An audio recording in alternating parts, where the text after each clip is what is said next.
al paciente disuria, o sea, le dice que le duele, el dolor al orinar le llama disuria.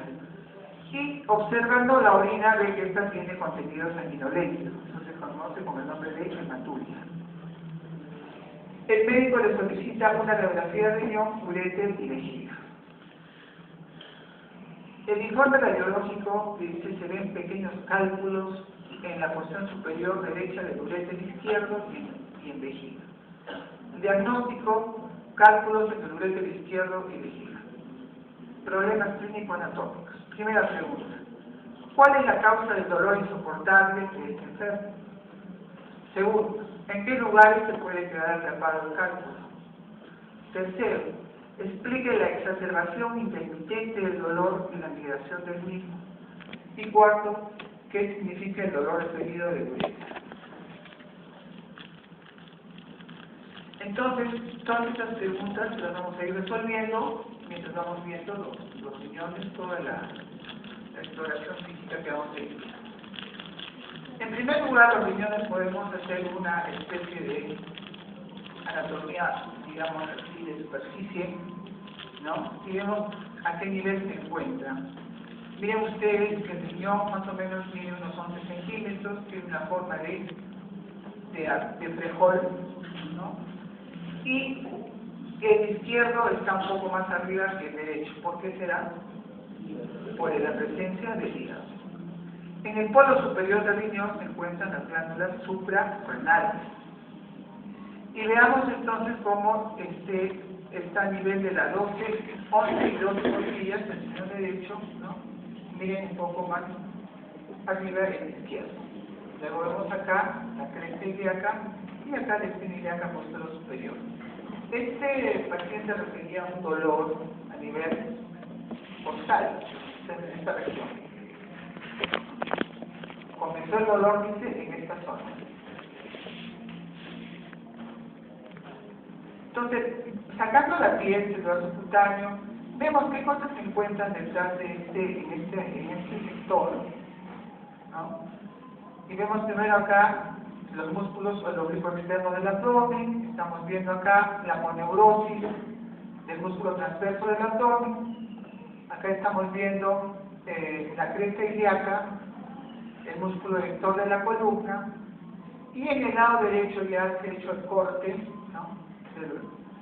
de los músculos, acá se ha cortado el cuadrado lumbar, acá se está viendo el psoas mayor, y ya podemos apreciar, se está viendo ya el polo inferior medio del riñón.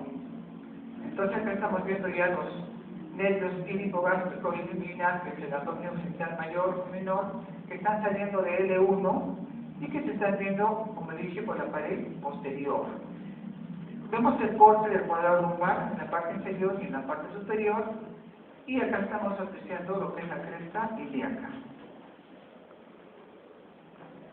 Si nosotros hacemos una sección transversal, o sea, hacemos un corte a nivel de la segunda vértebra lumbar,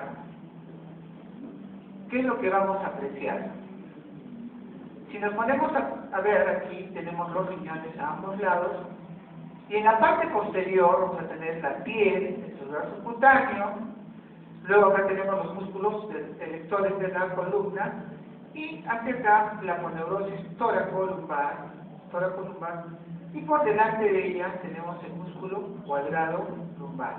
Entonces ya estamos viendo hacia aquí la pared posterior de lo que es el abdomen. Entonces vemos acá el músculo psoas mayor con su fascia. Luego tenemos aquí el riñón. Están cortados los riñones. Estamos viendo la parte de su corteza, la médula, el ilio, ¿no? La vena, la arteria renal. Pero vemos, sobre todo, que está forrado este riñón por una cápsula de tejido fibroso, que es la cápsula renal. Por encima de ella notamos grasa. Esta es la grasa perirenal. Por encima de esta grasa perirenal hay otra capa de tejido conjuntivo que viene a ser la fascia perirenal. Y por encima de esta fascia perirenal vemos otra capa de grasa que es la grasa pararrenal, ¿ya? Que está envolviendo todo este órgano que es el riñón. Como vemos, está contenido en bastante cantidad de grasa. Entonces, si una paciente o una persona adelgaza rápidamente y esta grasa desaparece rápido, este riñón puede caer. Se produce una tosis renal, o sea, una caída de lo que es el riñón. Vemos también en la pared posterior los vasos importantes. Vemos acá la vena cava inferior, que es la vena más grande del organismo, que no tiene válvulas, y a su lado estamos viendo la aorta abdominal, ¿no? Entonces vemos acá ya las arterias mesentéricas superiores, el colon, el mesenterio. Bueno, pero para esta diapositiva lo que me interesa es que ustedes entiendan cómo se encuentra ubicado el riñón y por qué fascias está envuelto.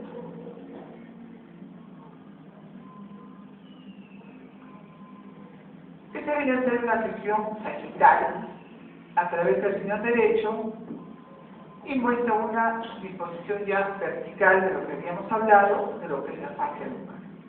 Entonces vemos aquí el hígado y vemos acá el riñón con su grasa perirenal y su grasa pararrenal hacia afuera. Entonces vemos acá las láminas anterior y posterior de la fascia renal, que también se la conoce como la fascia de Garosa. Y en esta zona vemos la grasa pararrenal. Esta es la 12ª costilla, acá tenemos la cresta ilíaca y acá tenemos la flexura cólica hepática.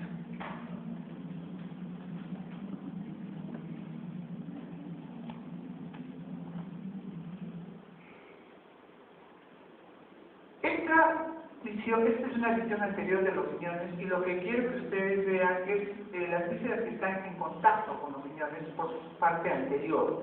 Entonces vemos en colores, en la parte superior ya les decía que el riñón tiene un polo superior, un polo inferior, una zona externa, una medial, y acá se encuentra el seno, el ilio renal.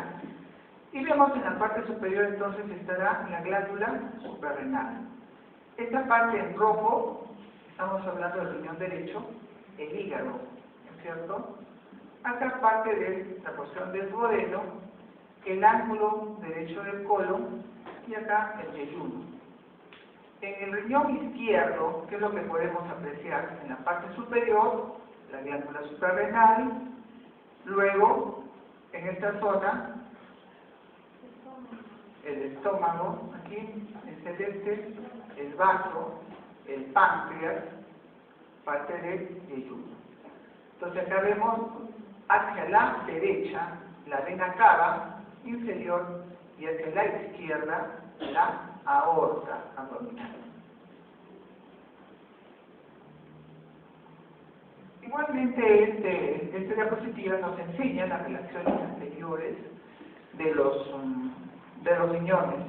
Entonces podemos ver aquí el diafragma en esta parte, y acá estamos viendo el esófago como va cruzando, acá vemos la vena cava, esta es la área desnuda, digamos, del hígado, por acá se inserta el hígado, acá el peritoneo que está cortado, acá tenemos el duodeno, miren ustedes, la área para el colon, acá para el mesocolon transverso, la cola del páncreas, vemos acá, aquí el área de lo que es el estómago, y acá vemos la glándula suprarrenal izquierda, que se la puede también pasar a través del hiato de Winslow.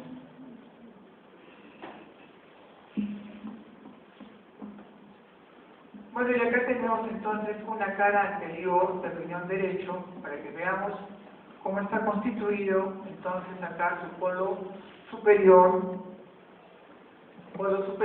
su borde lateral, esas venas estrelladas visibles que estamos viendo en la cápsula renal, Estamos viendo cómo se puede levantar acá la cápsula fibrosa, cortada, levantada. A la derecha estamos apreciando lo que es una glándula suprarrenal grande en un riñón de un lactante, que es así multilobulado. En el ilio renal, en el borde medial, encontramos el ilio renal, que es la zona por donde ingresan y salen las estructuras a cualquier órgano. Y vemos acá la vena renal, que está por delante, y hacia atrás estamos apreciando la arteria renal, que viene directamente de la aorta abdominal y se divide en dos arterias importantes, una arteria anterior y otra vasoposterior. Estamos viendo también la cava, ¿no? Y ya estamos apreciando parte de lo que es el uréter.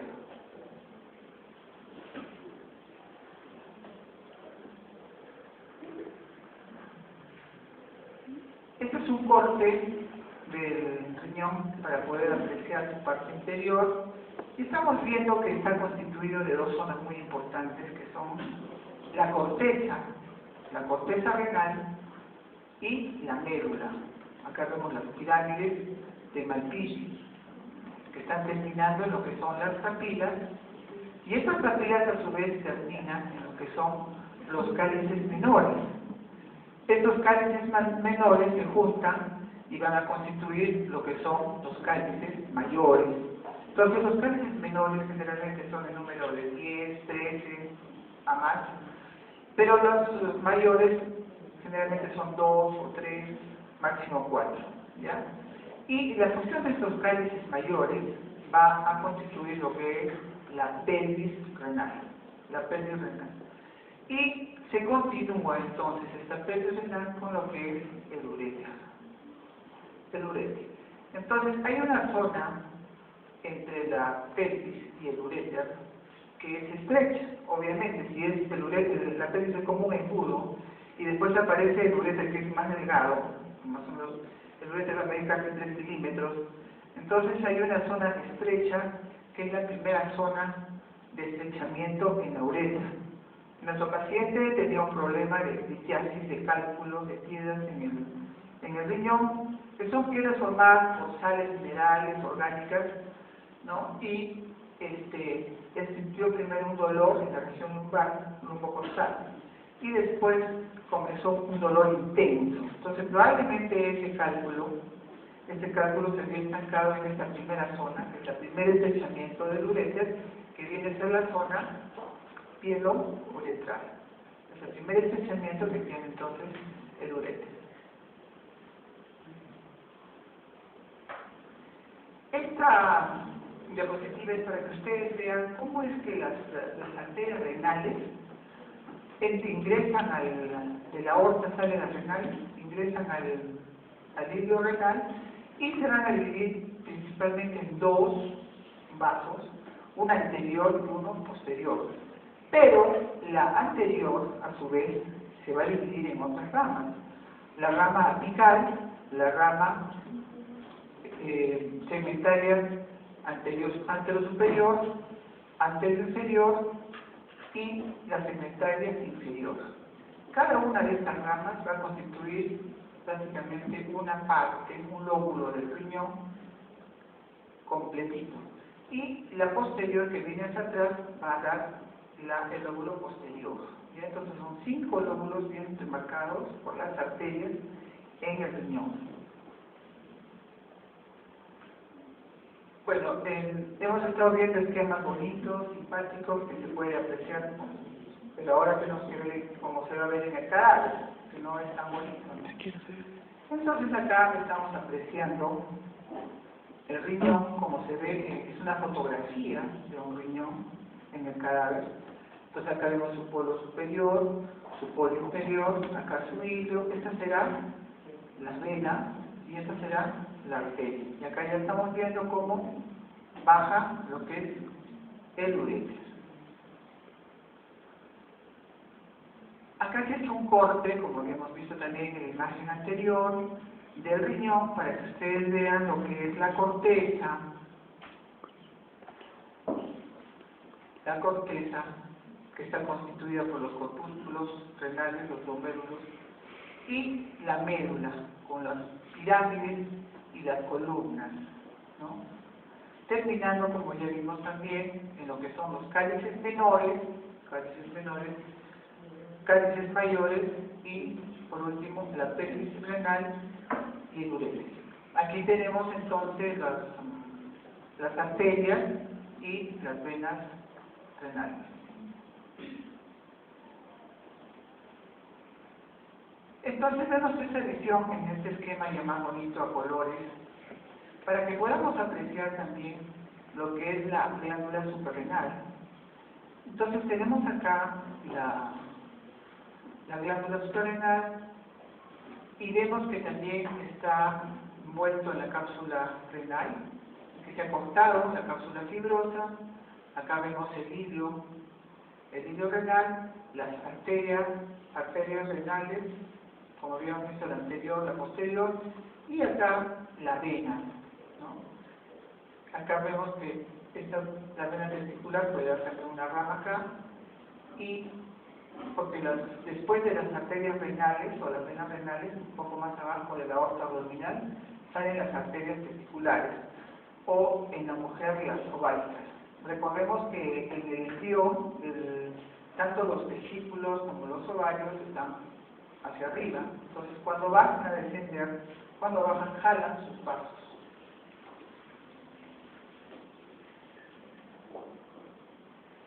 Esto para ver un poquito la histología, recordarles un poco la histología de la región. Ustedes ya esto lo saben mejor que yo, porque lo han recordado bien, pero de todas maneras para hacerles un recuerdo, que nunca está de más. Entonces vemos hacia afuera la cápsula renal, acá la corteza renal y la médula renal. Entonces, ¿qué es lo que vamos a encontrar en la corteza renal? En la corteza renal vamos a tener lo que son los, ¿cómo se llama?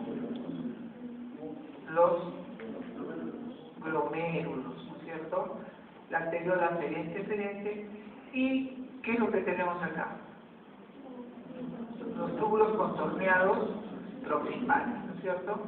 Entonces, hasta aquí estamos en lo que es corteza. Pasamos entonces ahora a lo que va a ser la médula. Entonces, ¿qué vamos a encontrar? Una zona externa y una zona interna. En la zona externa, vamos a ver aquí ya, se inicia lo que es el asa de Henle. Y acá ya viene la rama descendente y la rama ascendente. Luego viene otro glomérulo, igualmente, y por último vemos cómo se inicia lo que son los túbulos colectores. Entonces la sangre ingresa, se filtra, porque el riñón es un filtro, ¿no?, que va a tomar todo lo que sirve y lo que no sirve lo va a desechar. Entonces todo lo que va a desechar va a pasar al túbulo colector, y estos a su vez, ¿a dónde van a ir? A la papila. ¿Y la papila dónde va a desaguar? En los cálices menores.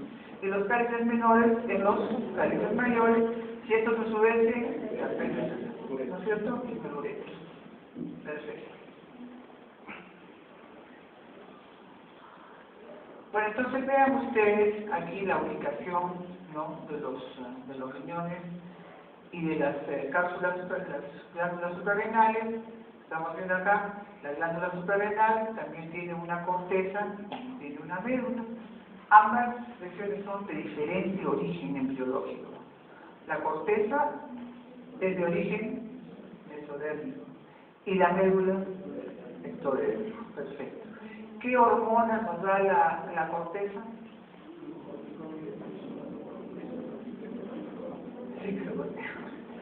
Y la médula, la adrenalina y la noradrenalina. Entonces, ya, muy bien. Entonces, anatómicamente la vamos a ver, ya hemos visto la parte funcional, ahora vamos a ver la parte anatómica. Entonces, anatómicamente vemos que más o menos la glándula derecha tiene una forma tetraédrica, mientras que la izquierda tiene una forma tubular, ¿no? Tubular. ¿Y cómo está? Y vemos que están bastante bien irrigadas.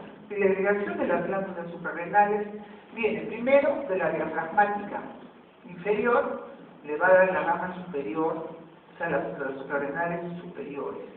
Luego, de la misma aorta se desprenden las suprarrenales medias a ambos lados, y por último la renal le va a dar sus ramas suprarrenales inferiores. Entonces vemos que las suprarrenales están bien irrigadas y por tres ramas importantes, que son las suprarrenales superiores de la diafragmática inferior, las suprarrenales medias de la aorta y las suprarrenales inferiores de la renal.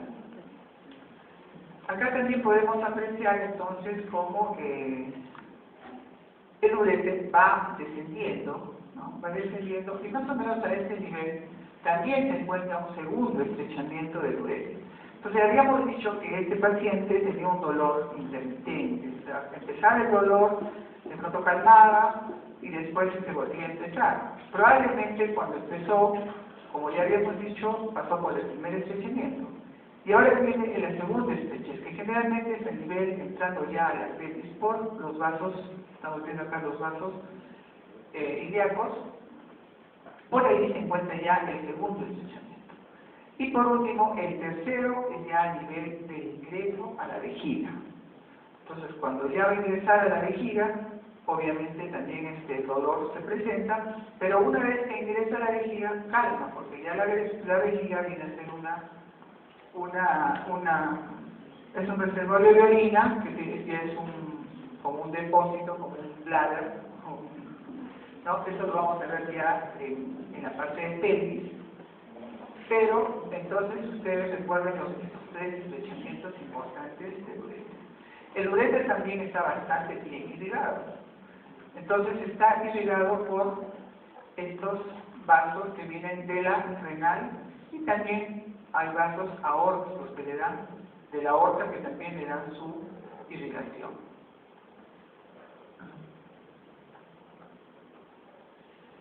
Bueno, acá se ve mucho más bonito, ¿no? Se ha cortado la vena cava. Hemos hecho un corte de la vena cava para que ustedes puedan apreciar los vasos que habíamos visto de las glándulas suprarrenales. Vemos perfectamente acá la diafragmática inferior dando sus ramas superiores, la rama que sale de la aorta y aquí la rama que sube de lo que es la renal, ¿no? Perfectamente se ve ahí.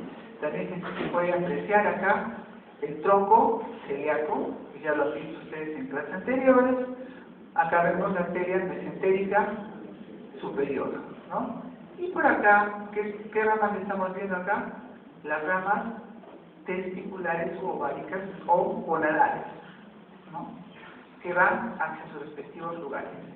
Y vemos aquí el uréter, la pelvis renal y el uréter.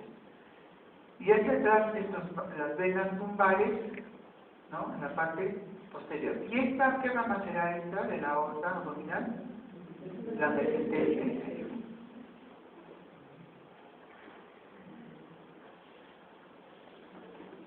Bueno, y aquí es para que ustedes vean cómo el uréter está bien irrigado desde la parte superior, que va bajando, acá su segundo estrechez, y luego va a ingresar a lo que es la vejiga. Y estamos viendo hacia atrás el plexo sacro, ¿no? Y estamos viendo acá los vasos lumbares, la mesentérica superior, el tronco celíaco, la mesentérica superior, la mesentérica inferior, los vasos gonadales y acá los uréteres.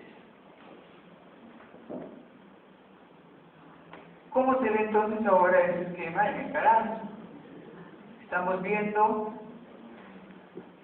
el riñón, ¿no es cierto? El lirio renal, la vena cava inferior, hacia acá me están cruzando los vasos renales izquierdos, ¿no? Y acá, ¿qué será este vaso que está cortado? La mesentérica superior. Y estos son los vasos gonadales. ¿Qué músculo será este? El psoas. ¿Qué será esto? El uréter. ¿Estos qué vasos son? Arterias anterior y posterior, ramas de la arteria renal, ¿no es cierto? Y este grueso, ¿qué será? La vena renal, que va hacia la vena cava. Y esta obviamente es más larga porque tiene que cruzar sobre lo que es la aorta. Acá que estamos viendo el cuadrado lumbar y acá las crestas ilíacas.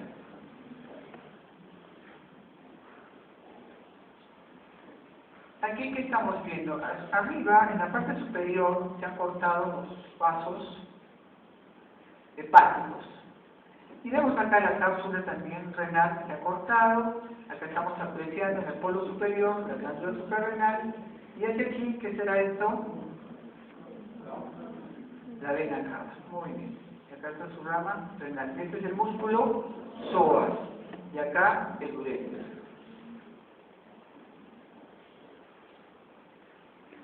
En esta vista podemos ver que se ha cortado la cava. ¿Se acuerdan que en el segmento anterior les había visto un corte también de cava, pero bien bonito? Estaba en ese dibujito. Ahora aquí se ha cortado la misma cosa, pero es fotografía y el otro es dibujo. Tenemos acá el corte de la vena cava. Esta será el tronco celíaco, que está hacia abajo. Esta, las arterias renales. Y esta es la vena cava, porque está cortada, por eso la vemos bien, porque está cortada la vena cava. ¿Y estas qué son? Las gonadales, ¿no? Los vasos gonadales. Igualito acá en el riñón izquierdo. Acá ya podemos ver los pilares, ¿no? Del diafragma que suben. En esta zona, entonces, ¿qué estamos viendo? ¿Qué riñón es este? El derecho. ¿Qué estamos viendo acá? La glándula suprarrenal. Entonces, habíamos visto las ramas que inervan o irrigan, ¿no es cierto? Esta viene de la diafragmática inferior, esta directamente de la aorta y esta de abajo de la renal.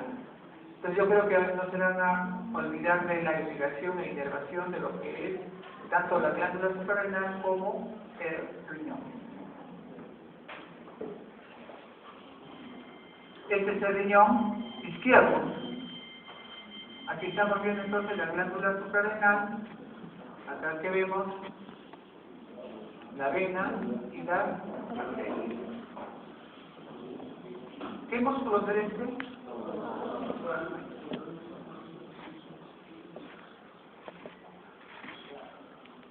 Igualmente estamos ya una parte un poco más abajo, entrando a la pelvis, y estamos pudiendo ver acá la vena cava, la aorta, acá este es el uréter. Miren ustedes, acá el segundo estrechamiento del uréter, hemos dicho, cuando ingresa la pelvis y atraviesa los vasos ilíacos, ¿no?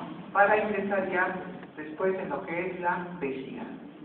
Acá parte del músculo ilíaco. Entonces ahí se puede ver perfectamente los vasos. ¿Este qué será? El uréter, perfectamente. Esta,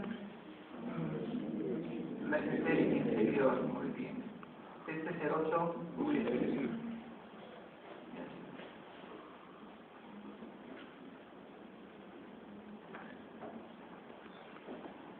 En este que estamos, yo les voy a señalar que ustedes me dicen, ¿qué estamos viendo acá?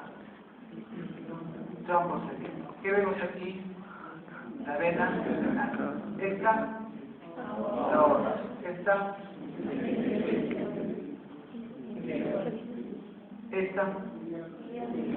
primitiva, ¿no es cierto? Toda esta,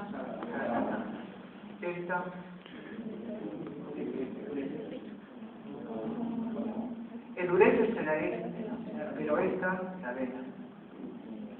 Gonadal.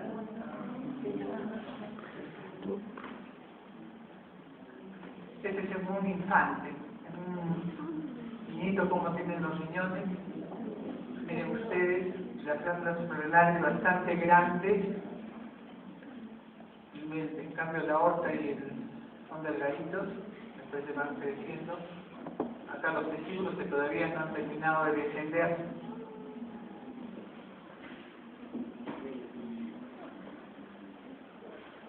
Los linfáticos. Bueno, acá podemos ver en esta zona, en esta diapositiva, este es el nervio subcostal y estos ya las ramas del plexo lumbar. El plexo lumbar dar sus primeras ramas. ¿Cuáles son? L1, hicimos en el cuadro que les mostré al principio, abdomen genital mayor y el abdomen genital menor, ¿no es cierto? Después habíamos visto que da ¿qué nervio da? El fémoro cutáneo, el obturador, y después se junta con el plural que se va al miembro inferior, y después se junta con el texto sacro para formar el tronco lumbosacro. En la parte ya del sacro, ya del plural, y parte del obturador que va a inervar la región interna, y el plural, la región anterior del muslo, son ya nervios que se van al miembro inferior. Eso lo vamos a ver posteriormente. Yo también les voy a hacer la clase del plexo lumbosacro en miembro inferior. Entonces estamos haciendo acá el inicio del plexo y ya vamos a ver la terminación de este plexo. ¿Cómo se comportan los linfáticos en la pared posterior del abdomen? Podemos ver que los linfáticos van en vía ascendente, vienen desde los miembros inferiores, y más o menos acá, en este nivel por detrás de la aorta, se encuentra la cisterna filosa, la cisterna aquí, y de ahí asciende el conducto torácico a los lados de la aorta. Entonces, no solamente la aorta sube sola, pero la aorta sube acompañada de lo que son los conductos torácicos. ¿Y dónde terminan estos conductos torácicos? En el ángulo yúgulo subcláneo izquierdo, ¿no es cierto? Y entonces ahí vemos los vasos linfáticos. ¿Y quién acompaña al esófago cuando desciende? ¿Quién acompaña? Al esófago lo acompañan los nervios vagos. Entonces la inervación de lo que es la pared posterior, las vísceras del abdomen, está dada entonces por el sistema simpático y el sistema parasimpático. En cuanto a lo que se refiere al sistema, vemos en este esquema muy bonito las fibras simpáticas, las preganglionales están en rojo, y las postganglionales están punteadas en rojo. Entonces vemos que las fibras simpáticas vienen a través de los nervios esplásmicos, mayor, menor y el inferior, ingresan cruzando el diafragma, ingresan hacia el plexo aórtico. Estas fibras no hacen sinapsis en estos ganglios paravertebrales, sino que se van hasta el plexo aórtico, donde recién hacen sinapsis, y es por eso que se ven acá las líneas punteadas, ¿ya? Son postsinápticas. Y vienen también la inervación parasimpática, ¿a través de quién? Del nervio vago, ¿no? La parasimpática. Entonces estamos viendo que bajan las fibras en azul, son las preganglionales que no están punteadas, y después las punteadas son las fibras postganglionales, ¿ya? Entonces están inervados por las fibras simpáticas y parasimpáticas. ¿Qué hacen las fibras simpáticas? Se dirigen hacia los vasos sanguíneos, y las parasimpáticas van hacia las paredes de las vísceras. Entonces acá estamos viendo que sube también el plexo pélvico, también va a dar su inervación hacia la zona del riñón. ¿Por dónde van las fibras del dolor? De toda la zona superior hasta antes del polo sigmoide van a llevar las fibras del dolor hacia T11, T12, más o menos a la zona lumbar. En cambio, en la parte inferior, o sea, del recto, el polo sigmoide, se van hacia la zona sacra, en la parte inferior.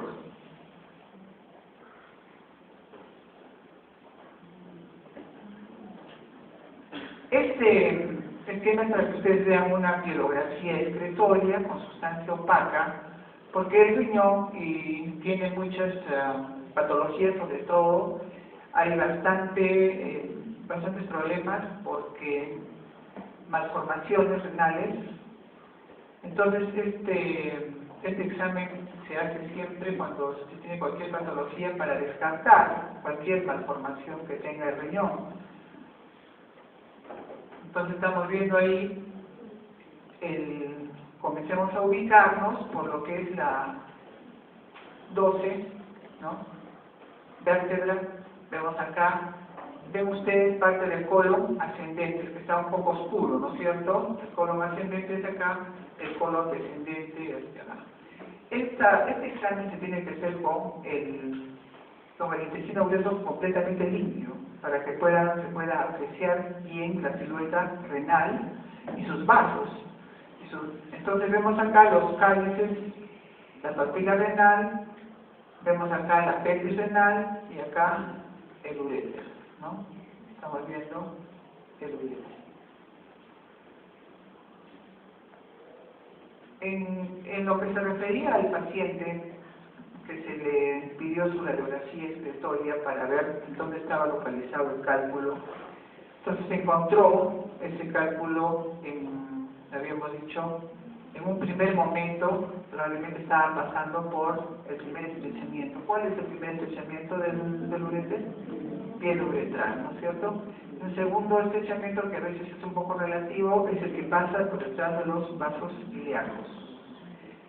Y por último, cuando al paciente se le pasa el dolor, es porque probablemente ese cálculo entró a la vejiga. Entonces pasó un poco el dolor. ¿Cómo es que este paciente siente dolor primero en la parte lumbar? Porque las ramas de los nervios que llevan el uréter vienen desde T11 hasta L3. Entonces, en un primer momento, el dolor es en la parte superior, que va hacia la zona costal, hacia arriba, la zona lumbar. Posteriormente, hemos visto que los ramos del fémur cutáneo y el nervio genitocrural, el genitocrural ingresa a la parte genital por el cordón espermático. Entonces va a llegar hasta el escroto. Entonces, por eso es que en un último momento al paciente el dolor se le refiere a nivel de las ingles, o sea, baja el dolor en esa zona, inclusive el dolor se proyecta por encima de la parte interna del muslo y la parte anterior, por ramos femorocutáneo y el genitocrural.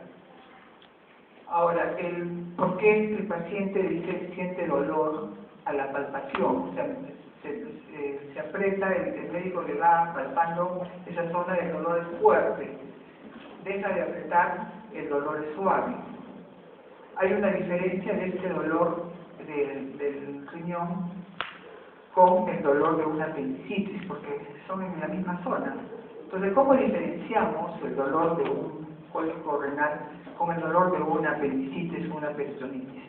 Normalmente cuando se aprieta un abdomen que está con apendicitis o con inflamado el peritoneo, al apretar y soltar, el dolor es más fuerte, porque al soltar los músculos abdominales jalan el peritoneo, entonces duele más. En cambio, cuando es un dolor de este tipo, se aprieta, duele, pero suelta ya no duele, porque no está inflamado el peritoneo. Entonces es un dolor de rebote que sirve como diagnóstico diferencial de una patología que es la litiasis renal con la otra que puede ser una apendicitis o una peritonitis.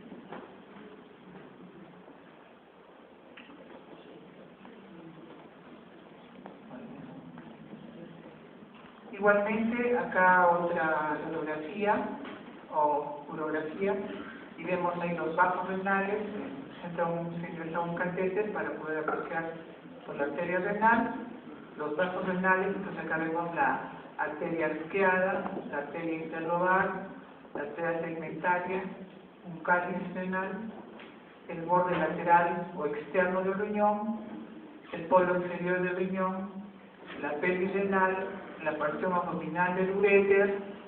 Acá vemos el catéter que está ingresando por la arteria renal,